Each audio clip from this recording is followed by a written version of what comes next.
So, ito na ngayon yung yung Mercedes na binubuo namin. Yung Kuya Noel. Ngayon, naikabit ko na tong yung injection pump. Ayan. Kinabit ko na. Ito ang timing niya, ante. Naka-timing siya dito. Ayan. Yan ang marking niya.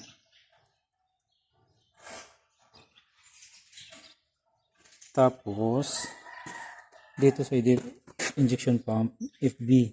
Ayan, FB. Tapos, sa flywheel, ayan. Ayan. Yung na yan, yung pinandaan na yan, na may marka, talagay din yan sa may baba, sa may baba. Yung FB, tapos OT. Ito siya. So ito, dito sa pag binaklas mo to, kasi may adapter siya, di ba? Pag binaklas mo to na injection pump, itong adapter na to dito sa may ito kasi sa taas na to, compressor to ang nakalagay dito, compressor. Ngayon, naka-marking ka dito, ito may marking din ka dito, ayan. Yung marka na yan.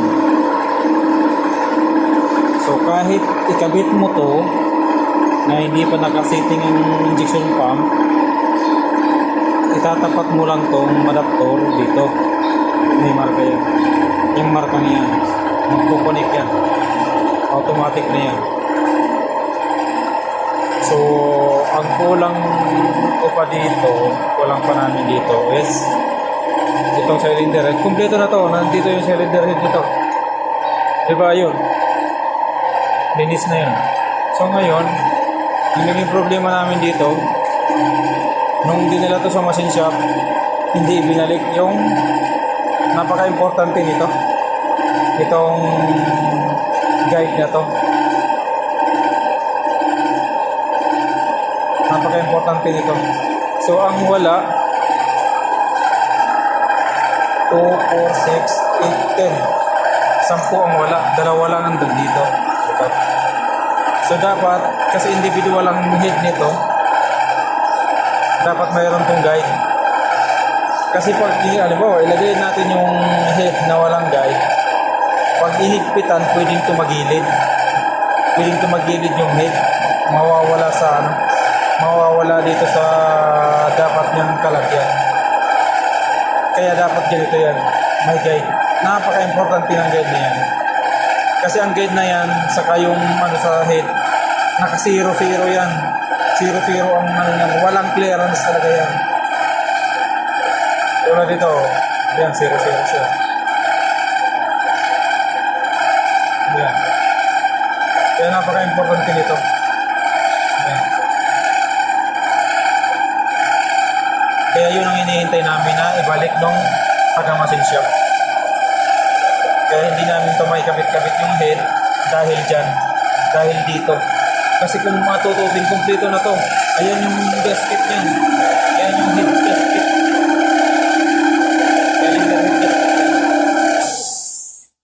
Ito ang cylinder gasket niya. Ito yung mga gasket dito sa panlabas. So, ayan. Ang hinihintay na lang talaga dito is yung guide. Itong guide na to.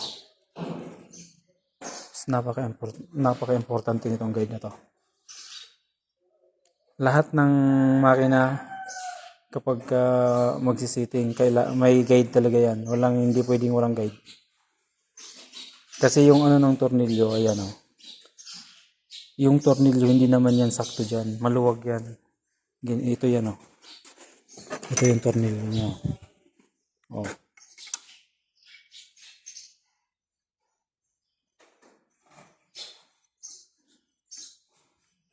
Yan ang tornilyo. So, ano natin, ano ko, lapat ko. So, ayan, di ba? Maliit ng konti. So, ngayon, pag hinigpitan yung head, posibleng lumihis lang yan ng kunting-kunti lang din. Lumihis ng konti. Mawawala na sa align. Mawawala na sa alignment yung head. Kaya napaka-importante nito. Itong guide na yan. So ngayon habang walang gagawin dito, natapos ko na naikabit yung yung ignition pump. So standby muna siya kasi ito wala pa yung nito, yung bushing dito, may bushing to dito na pag uupuan ng oil seal.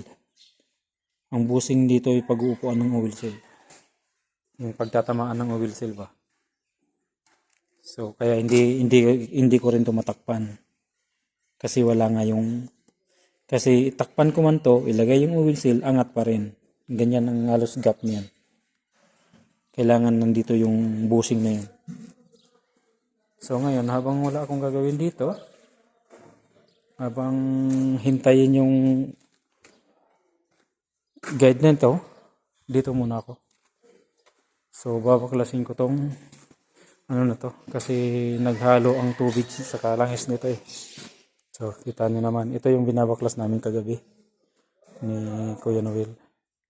So ngayon wala si Kuya Noel, ako lang magbabaklas. Babaklasin ko ito, iaangat ko pa yan kasi tatanggalin ko yung liner, titig ng liner. So makikita nyo mamaya, papakita ko to kung anong dahilan bakit naghalo yung langis sa tubig. Sige po mga lods, ingat, salamat sa panonood, ingat kayo lagi, God bless.